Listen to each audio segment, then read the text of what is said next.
Okay, so the first thing that I want to talk about is the Czech visa requirements. Most of you know already that you don't need a visa to study with us in Prague for the summer.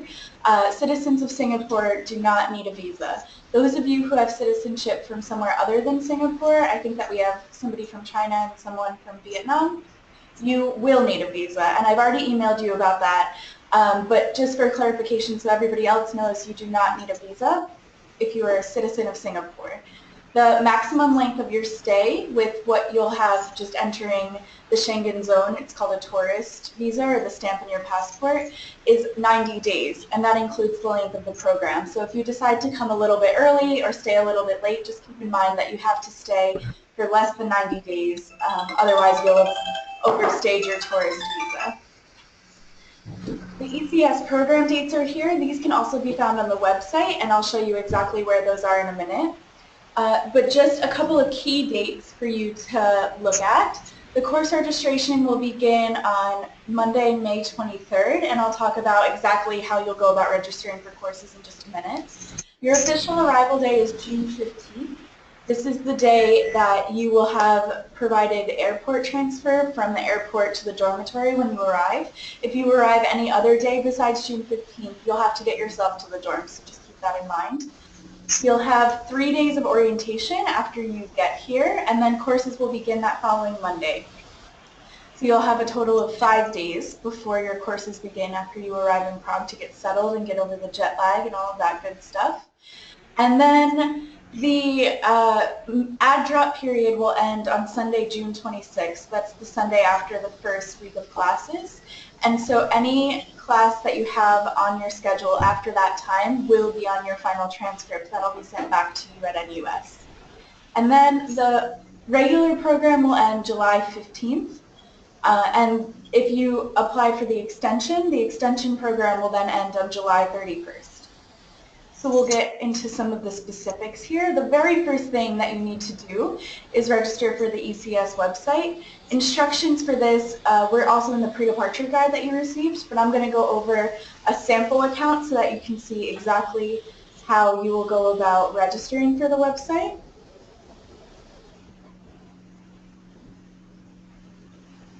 So this is the homepage of our site. This is the first thing that you'll see when you type it in. It's eces.ff.cuni.cz.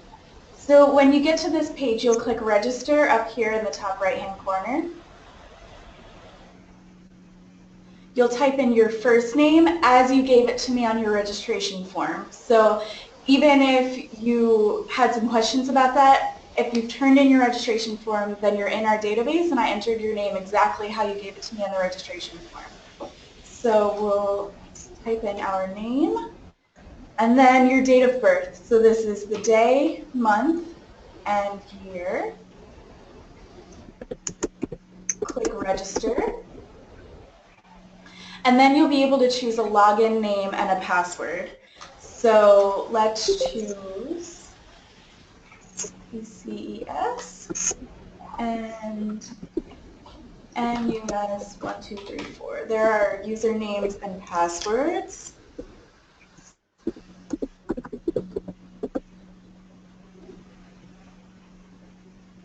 Okay, and then you'll click register.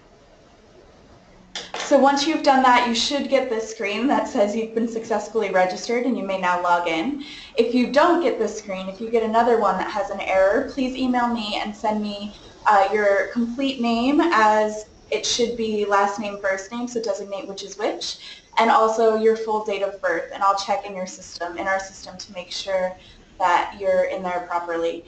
If you haven't sent your registration form to me yet, I don't think that there's anybody who hasn't, but maybe 1 or 2 of you, make sure that you send it to me. You won't be able to register for the website until you've sent me your registration form.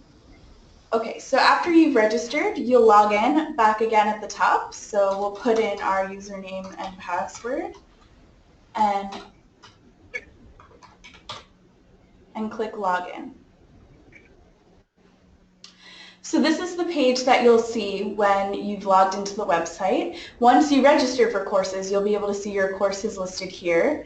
You'll also be able to see your profile here. which will have your information. And so the first place that you should go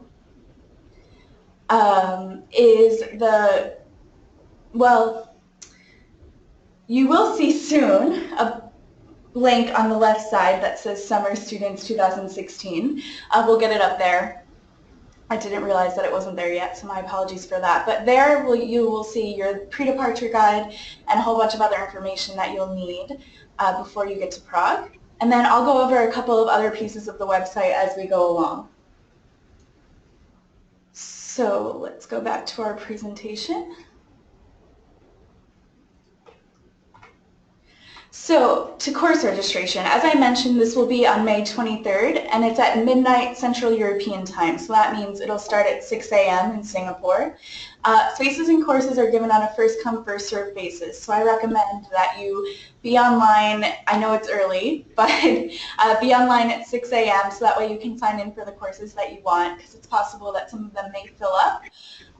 If a course does fill up, you will be automatically placed on the wait list when you register for it, and if enough people drop the class, then you'll be automatically added to the course list. So I'll go back to our website and show you exactly how you'll be registering for courses. You'll click on course schedule here on the left side, and here you'll see the list of all of the courses that will be offered, including the full schedules and how many spaces are available. For almost all of our courses, there are 15 spaces available. So for instance, let me register for art photography.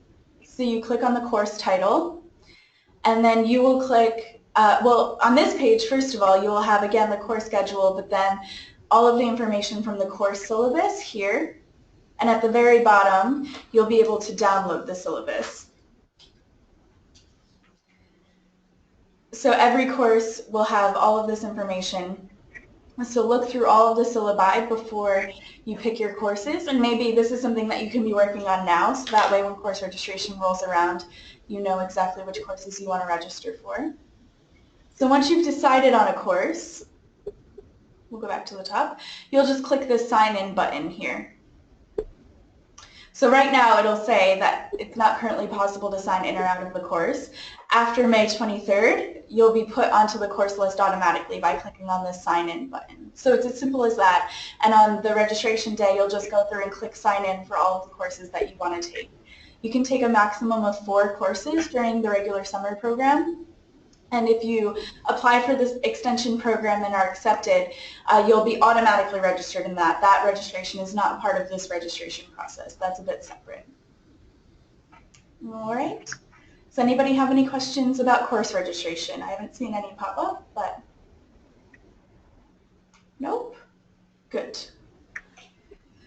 So, arriving in Prague. Your first day, as I mentioned, is Wednesday, June 15th.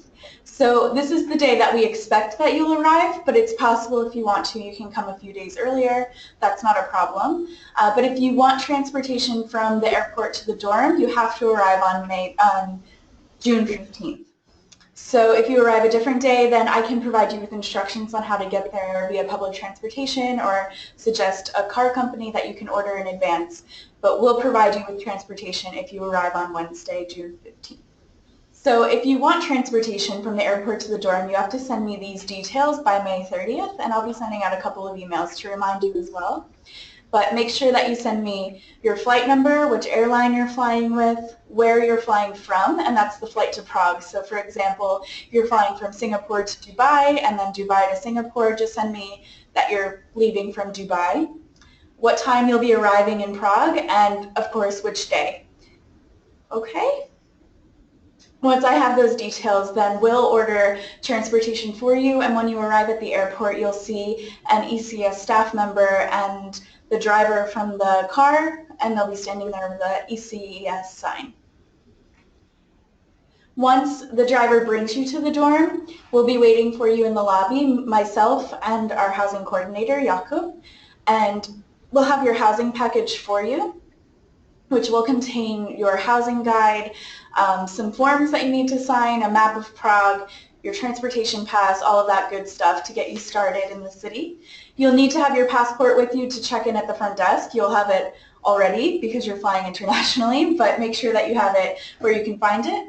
And you'll also need 500 Czech crowns to give to us as a housing deposit. So this will be returned to you at the end of the program, so long as nothing in the ECS community rooms are damaged. Okay, and then so that day starts the orientation with some just a couple of activities. So you can check in anytime that day. We'll be able to help you with that.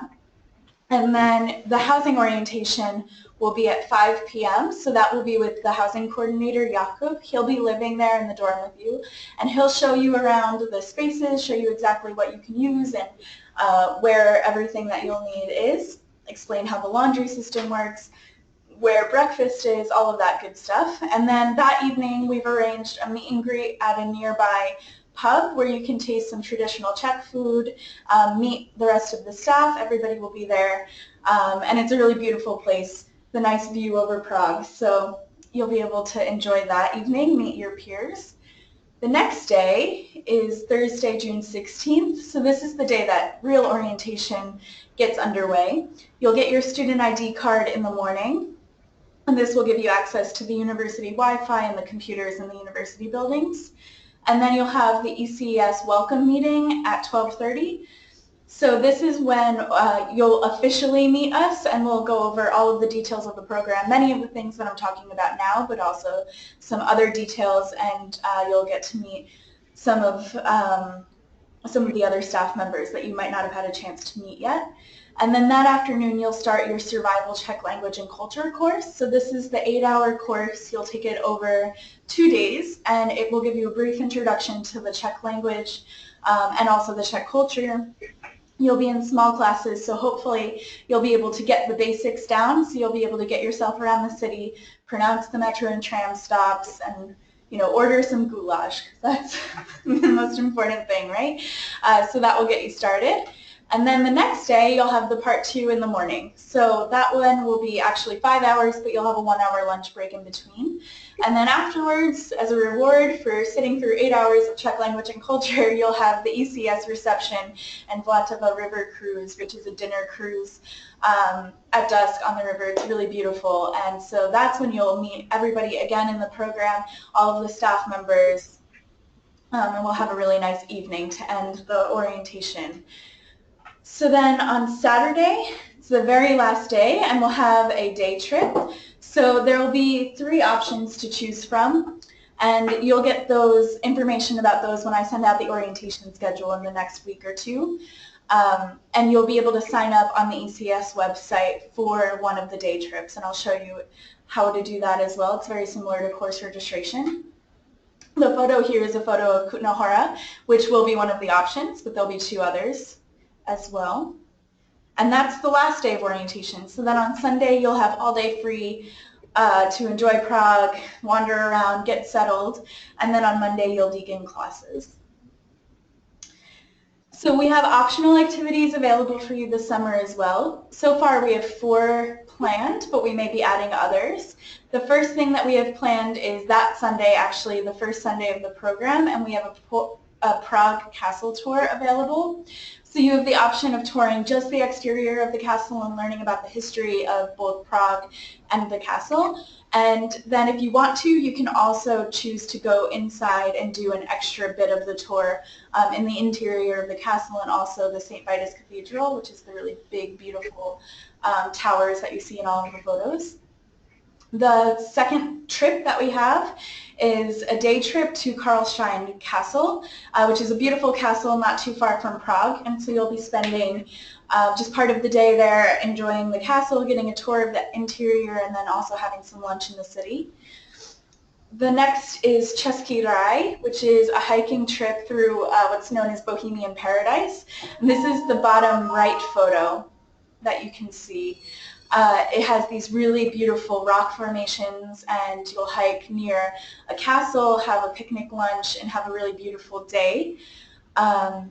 So that's Český Raj. Český Krumlov is the city in the bottom left. Maybe some of you have heard of it already. It's a UNESCO World Heritage Site, and it's an incredibly beautiful place, so you'll spend the day there. It's about 2 hours from Prague, so that one's the furthest away, but it's certainly worth the trip. It's a great look into a part of the country called Southern Bohemia.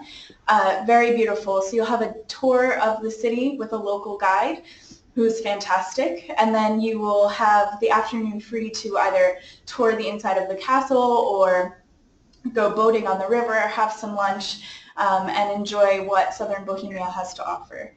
And so I will show you where on our website. We'll go back to the website again. So you'll click on, these trips can all be found on the website, and you'll click on trips and activities here in the left taskbar. So if you scroll down, you'll see some of the ones that are still left from this semester, but all of yours are here at the bottom. So you can see the Prague Castle Tour, Karlstein, Český Raj, and Český Krumlov. So if you wanted, you can see here the date, the price of the trip, and the number of spaces. For all of these trips, you'll sign up after you've already arrived in Prague. So you'll come to the ECS office, and we'll show you where those locations are. You'll pay for the trip, and then you'll be signed up on the website. So you won't actually be signing yourselves up for these, but you will be signing up in the office, and then we'll add you to the list online. But if you want some more information about any of the tours, you'll just click on the title of the tour. And then you can see all of the information that we have available. So you'll see a description of the tour, the itinerary, which may change slightly, but it'll give you a good idea of exactly where you'll be going and what you'll be able to see, and also the deadline to register. So for example, the deadline to register for Prague Castle is very early after you arrive, because the tour is only 5 days after you arrive. But we try to give you enough time for the other trips to decide what you want to do and see if you want to plan something on your own or come with us. So these are the trips and activities, and if we add any more, they'll also appear on this list here. So keep checking it during this pre-departure process, and then once you arrive in Prague, all of them will be on the website by the time you get here, so that you'll be able to see what we have on offer. All right, so the next, just some practical considerations. Some of you have already experienced this, but your credit card companies might think it's a bit strange that all of a sudden you're spending money in the Czech Republic. So this is important before first you pay your tuition and housing payments, but also especially before you actually come to Prague. Call your credit card companies and your bank to let them know that you'll be traveling and to expect charges within the Czech Republic and also anywhere else that you plan to go. So if you plan to take a weekend trip to Vienna or Berlin or Budapest, make sure that your bank is aware of that. And just to give you an idea of prices in the Czech Republic, the current exchange rate is about $1 to 18 Czech crowns. The cost of living in the Czech Republic is quite good. You'll be able to get lunch. Hi, Kai. Yeah, actually euros are not widely accepted in Prague. You will really need Czech crowns to purchase anything. A lot of places will accept credit and debit cards, but you should have some Czech crowns on you, and yeah, in most places they won't accept euros. So there are a lot of places that we'll be able to tell you about for getting inexpensive lunches. There's a convenience store very close to the dorm just across the street where you'll be able to buy some small groceries, and we'll be able to point you in the direction of bigger grocery stores too if you plan to cook in the dorms. And you'll be able to see in the pre-departure guide a list of, approximate costs of certain things in the Czech Republic. The next tip that I have is to buy a European-style adapter for your electronics. So the plugs that you have in Singapore are the UK-style plugs, but we have different ones in mainland Europe. So make sure that you have some adapters and also electrical converters if you plan on bringing any appliances which require that, particularly hair dryers and hair straighteners. And if you're worried about those products, you can always buy them cheaply here once you get here. I know that you're not here for that long, but it's always safer to have ones that are wired for the correct voltage. than to have an overheating situation, especially with a hair dryer or a hair straightener. That can be very dangerous. So make sure that you get the converters if you have anything that won't automatically convert voltage, like for instance, a laptop charger or a camera charger or a phone charger will likely automatically convert the voltage if any voltage needs to be converted. So for those, you'll just need an adapter. But for things like hair straighteners or hair dryers, you'll need a voltage converter as well. And the third tip, you can start learning Czech. So there's an app called Memrise. I have the name right here. And this app is great. You can put it on your phone or your tablet, and they have beginner Czech lessons that you can download. You can even use them offline, and it's free. I use this app myself. As you could probably hear, I'm not Czech. I don't think I explained that, but I'm from New York originally, and I'm learning Czech, just like you all will be. And so I've downloaded Memrise, and I use it whenever I'm sitting somewhere for a long time. It'll be a great activity for the plane. It's a long plane ride here, but it's a good thing to do. So that way at least you can start learning some pronunciation and those sorts of things before you get into your survival Czech class. And especially if you plan on taking the entire summer-long Czech class, it'll be useful. And then the last thing I have to mention is the ISIC card. So you'll get a student ID card when you get here. That's a Charles University ID card. And you'll get some discounts with those things within the Czech Republic. But having an ISIC card is always more useful for getting discounts outside of Prague, or even some places in Prague will only accept the ISIC card. So it's something that you can do online at isic.org. And we recommend that you do that. It's useful to have. So I'll mention briefly the summer extension program. You all got some information about this in your acceptance email, but if you think that 4.5 weeks is just too short, you can never see all of Prague in that amount of time, well, we agree. So we think that having the extra 2 weeks as part of the summer extension program is a great way to give yourself some more time here. We have 2 course options this summer, Contemporary Czech Novel in the Historical Context and Central Europe 25 Years After, Heading for Another Fundamental Change. The first is in the literature field and the second is a politics course. So you can apply for those. You'll see the information in my email and also on our website.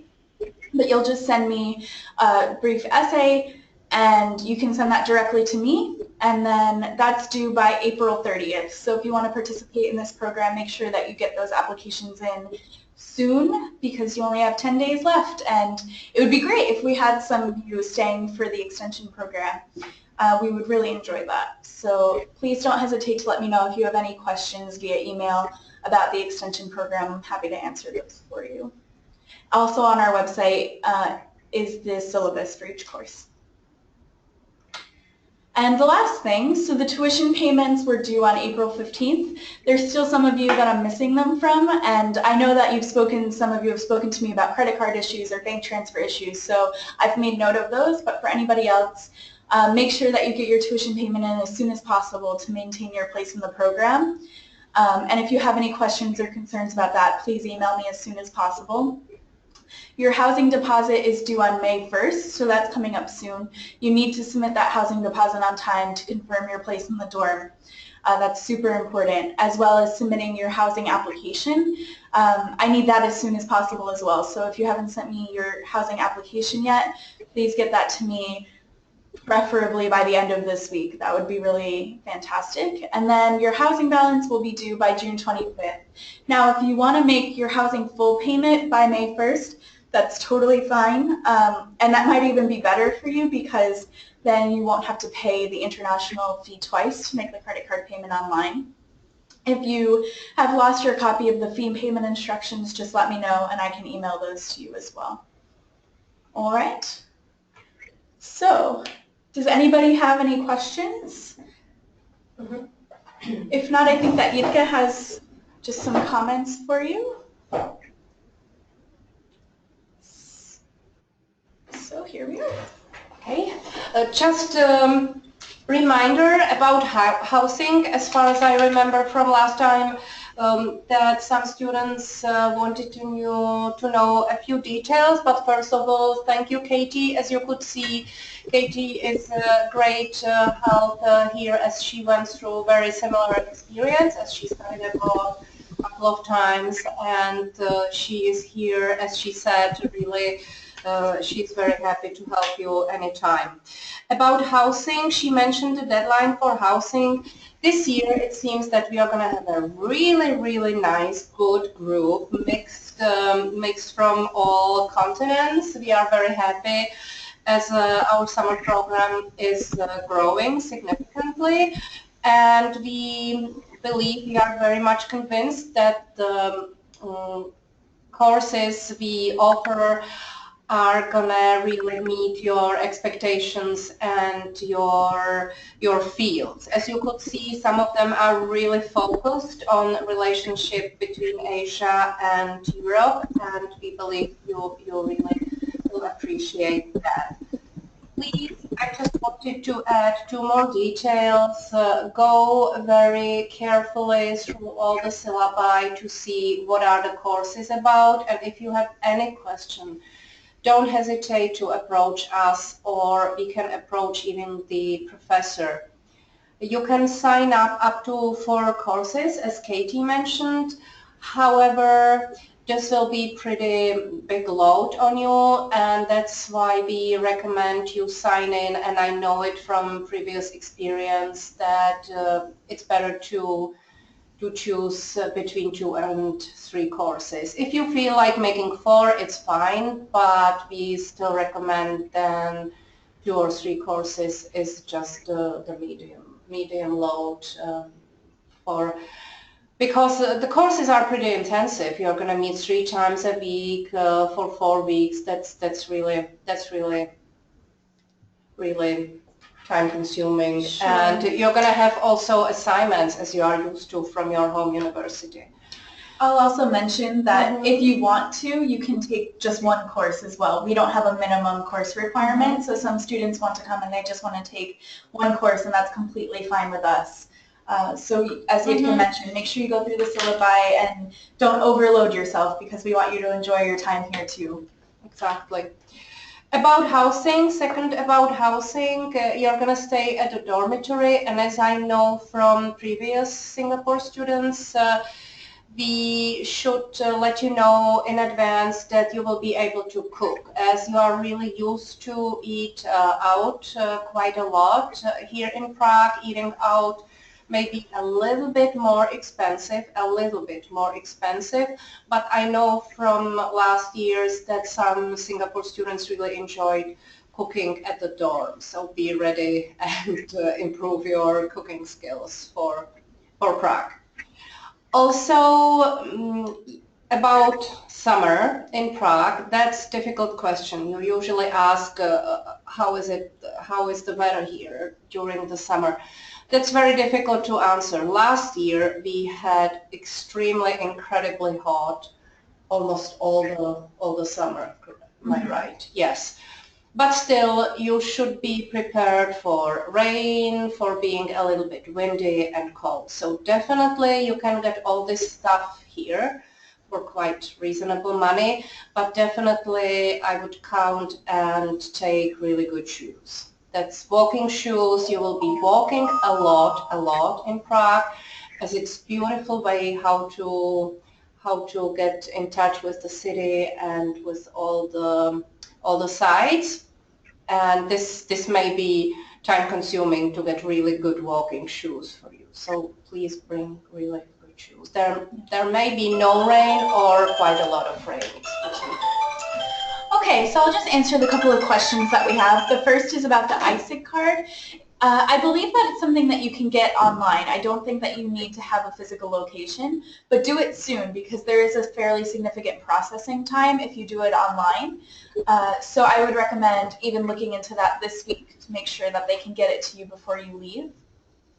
In terms of changing money, you can bring either euros or USD. It's not a problem to change either of those currencies here. There's also some ATMs at the airport, so if you don't want to exchange money at the airport, sometimes those exchange rates aren't as good as you would find in the city. You can pull some money out of an ATM at the airport. Our staff can tell you where to find those machines, and then we can recommend some places that have very good exchange rates in the city center near the university where you'll be able to exchange either euro or USD without a problem. And coming back to housing, we also want to stress that there will be a housing coordinator living with you at the dorm. So there will be 24-hour assistance at the dorm.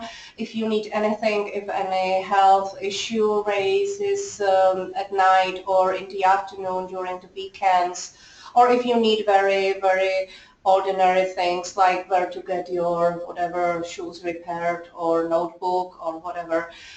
There'll be Jakob living with you at the dorm, so this is also very significant help for you. Okay, does anybody else have any questions? If you want to go ahead and type those into the chat. And if not, as I mentioned, I'll be available to you until you arrive to answer any questions via email. I also have a Skype name, so you can message me over Skype in case you want a really immediate answer. Anytime that it says I'm available on Skype, I'm actually available, so feel free to call or message me during those times. And I'm happy to answer in case you don't want to make an international phone call or wait for an answer to an email. And otherwise, I will see you when you get here. The Skype address is now in the chat box in case you need it, and it's also in the signature to all my emails. But like I said, I'll be at the dorm when you get here, and then you'll meet Jitka during orientation in person. But I look forward to welcoming all of you to Prague. I hope that you have a safe journey and a good spring semester, and we will see you soon. Okay, thank you very much. Many regards from sunny Prague today to Singapore. As some of you may know, I and Katie visited Singapore in January this year. We had a wonderful time there, and we are hoping that you're going to have a wonderful time here in Prague. Thank you.